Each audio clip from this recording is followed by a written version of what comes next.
opposition parties. I'm now joined by three members of the Commons Finance Committee. Shelley Glover is the Parliamentary Secretary to the Finance Minister. Peggy Nash is the NDP's Finance Critic. And Scott Bryson is a Finance Critic for the Liberals. First of all, I'd like to start with the opposition members. As I mentioned, we just spoke with the Minister. But Peggy Nash, let's start just by getting your reactions to this, the second budget implementation bill.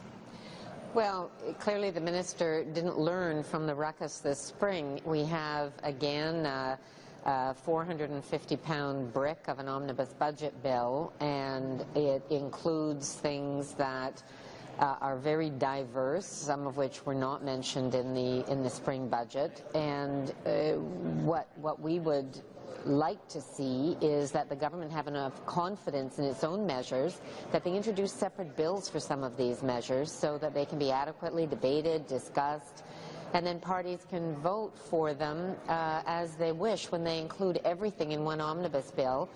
You know, if you decide not to support the overall bill, then the government tars and feathers you for opposing the things that you would have supported if they were in an individual bill. So that's part of what we don't believe the government has learned from this spring.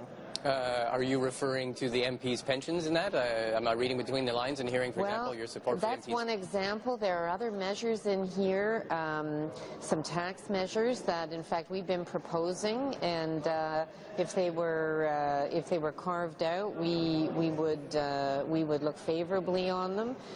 But when you have things like the Navigable Waterways Act included in this, and Green Services Act, and a whole variety of measures, it becomes difficult, first of all, to have an informed debate, because the parliamentary expertise that would be housed in other committees isn't necessarily at the Finance Committee. And because then you have to vote for everything all in one kettle of fish, as opposed to voting on individual measures, which the Prime Minister himself complained about when he was in opposition, and the Liberal government of the day did that. Okay, Scott Bryson, on behalf of the Liberals, your reaction to this second budget implementation bill? Well, this is a mammoth bill, and in fact 443 pages. It changes over 60 laws, and some of the changes to the Environment Act actually amend some of the changes that they made just a few months ago with the last Budget Implementation Act, that massive bill. So obviously when they were rushing that one through Parliament, they made some errors. So now we're going back, even correcting some of that. But the issue of separating this bill into bills that actually can be studied and ultimately voted on as individual pieces of legislation makes so much sense. You get better legislation when you allow the committees to study them thoroughly and ultimately to vote on them individually.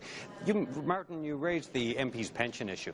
We today in the House of Commons, we sought unanimous consent to ask the government to split this massive bill and to separate the MP's pension changes to one bill, and we said we'd support it.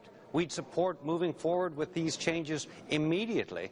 And in fact, I think there could be support from perhaps the New Democrats as well in separating this off and moving forward with it. If the government is anxious to change MPs' pensions, why not agree on that and move forward with something we all agree on, changing MPs' pensions right now? But the government is not doing that, and we haven't seen this much hypocrisy on MPs' pensions since Deborah Gray was up here.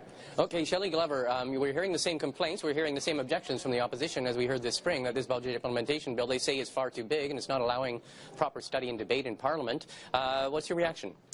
Well, first and foremost, we've been hearing this even before the Budget Implementation Act number 2 came out, so I'm not surprised that they want to make this about process rather than make it about what's actually in the bill, and that's what's important. These are all measures that were in Budget 2012 that was introduced in March. I'd like to know from Ms. Nash, as she says that there were things that weren't there, I'd like to know what exactly is she talking about, because it seems to me she hasn't read the bill, because these are things that were in Budget 2012. Well, I'm not a speed reader. It just came out today. So well, but then why would you admit that you're making things up without even having read it? So, no, not at all. And with regards to the MP pensions, delisting heritage of course, rivers. This is the first time that I have heard Ms. Nash and the NDP say that they support the MP pension changes and the public service changes that have been put into the bill. And we are completely open on the government side to allowing other committees to look at this. We've never said anything otherwise. We think it's important we have a detailed look at this. That's why we're providing binders to our critics. That's why we're providing extra briefings. We are going to have a briefing for all MPs and senators on Monday night again, as we did before. There have been months and months and months for these folks to read the budget. These are measures from the budget. There are no surprises. It's unfortunate that they start to make these things up, as Ms. Nash just indicated, just to get some airtime. Well, let's bring up a point though that I raised with Minister Flaherty, and that is this new change to the Navigable Waters Act, making it the Navigation Act, and the fact that now the only things to be covered are going to be rivers that are now on an addendum, and so far there's only about 150 rivers or lakes, and God knows we've got tens of thousands. I'm still trying to understand, and I asked the minister how that relates to what was in the budget. How does that relate to what was in the budget in terms of streamlining environmental regulations? How does it now putting things on a list of lakes and rivers and reducing protection to only a list of rivers? How does that? First of all, the change in the name is really to modernize it, because it focuses now on exactly what the intent of the bill was. When it was created in 1882, that was the intent, and now the changes that have been made are going to further streamline the process so that we don't have time delays. We don't have unintended consequences occurring. When you see what was happening before, we were looking at ditches, and we were looking at every little parcel of land that had a little bit of water in it where a canoe could navigate. Well, that was not the intent, to have all of these subject to environmental assessments, etc. We're going to streamline it and make it actually work more efficiently, and that allows us to have the time, and our inspectors to have the time to do the best job they possibly can when we're talking about ensuring the environment is protected. So these are good measures. We've consulted with organizations, including provinces and territories on this. The Canadian municipalities are absolutely in favor of these changes. So, you know, Canadians are expecting us to do the right thing, and I just wish the opposition would get involved and do the right thing as well. Okay, but I don't want to belabor the point, but I'm only 97 lakes and 67 rivers should be protected now in Canada? Is that what you're saying? But remember that under the Navigable Waters Act, there are two sets of rules that apply. So not just the Act, but common law also applies. So all of the other waterways are still going to fall within the common law capabilities. So that has not been removed at all, but duplication is not necessary. And so that's why we've taken a stand on a bill that was produced in 1882 that really has needed some major reform, and we're going to do this because Canadians have asked for it. What does this have to do with the budget, you might ask? It was quite in the budget. Rightly. What does this have to do with the budget? It was in the budget. That only 10 heritage rivers now are going to be protected, and not surprisingly, pipelines are exempted from these reviews. So, you know, we have to question, first of all, why this is in the budget bill, and you know, it's actually pretty insulting to say, why haven't you read this when we haven't had a briefing from finance yet? This budget implementation act just came out today, but I can tell you what we are calling for is that the people with the expertise, for example, our environment critic, our fisheries critic, our pensions critic, that other people who have parliamentarians who have the expertise in these areas have the opportunity and the respect of this government to be able to study this bill in detail. Okay, let's go to Scott Bryson. 282, just for your information, in the budget. Read it, that's where it is. Okay, Scott Bryson, over to you. One at a time. Let's go to Scott. Sorry, not enough squabbling over there. Let's actually have a conversation about what's in this bill and what's not in this bill. The fact is, this bill continues the trend of this government to gut Canada's environmental protection regulations and oversight.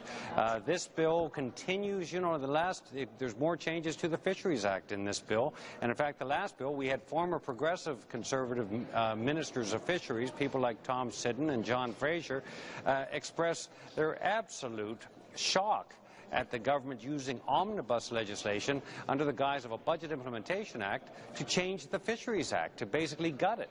So, I mean, it is not just opposition members of Parliament who are concerned about this. It is former Progressive Conservative cabinet ministers who are saying this is an affront to democracy, and it is shredding a lot of the environmental protection oversight that we need in Canada, that is important to us in Canada. You know, there's some other changes. There are some other changes as well in this. For instance, the Mining Association was out today, and they are concerned that at a time when, particularly in the junior mining industry in Canada, they're having a lot of difficulties, a lot of challenges in the financial markets around mining right now.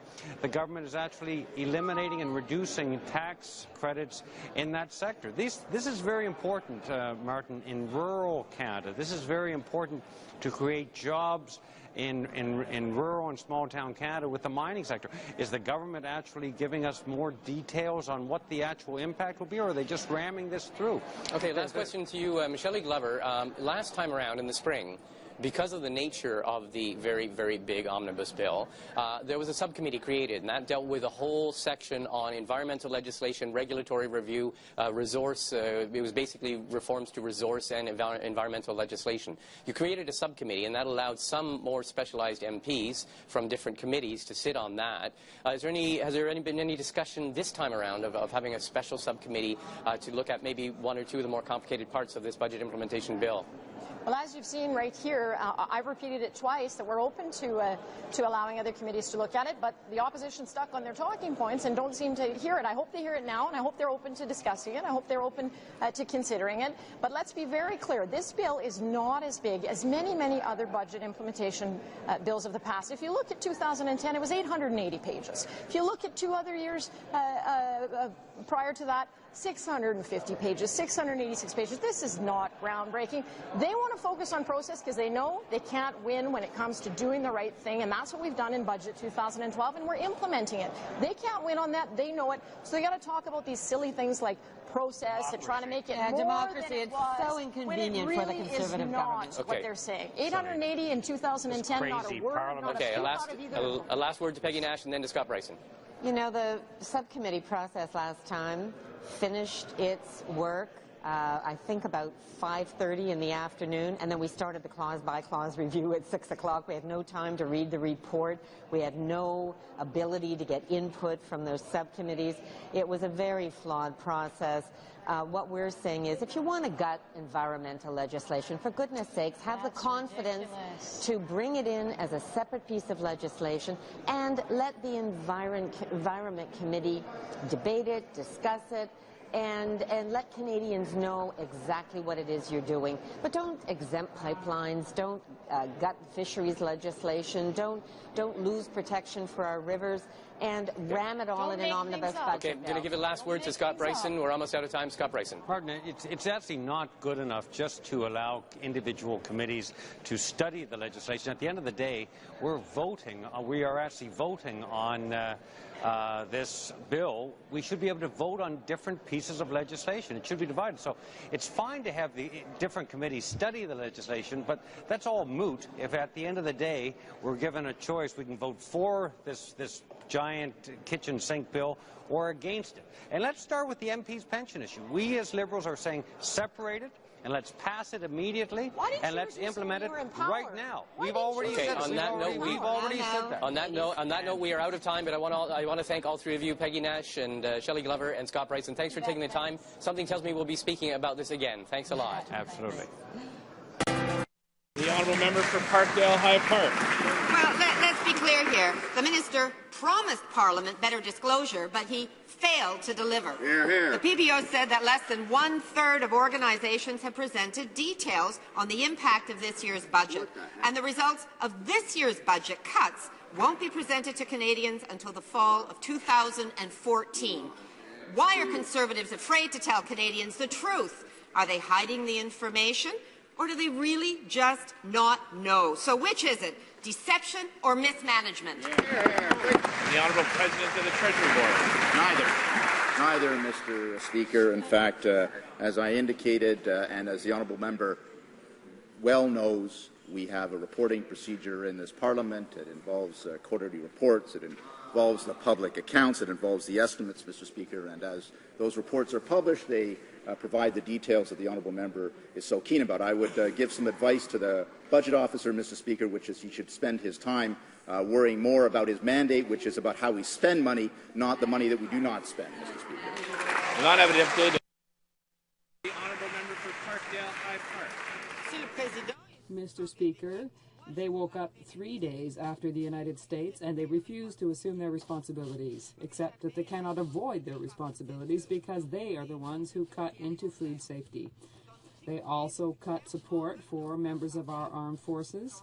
They also cut emergency funding for municipalities. They cut into employment insurance for low-income earners. Why work against the people who protect us and those who are in need?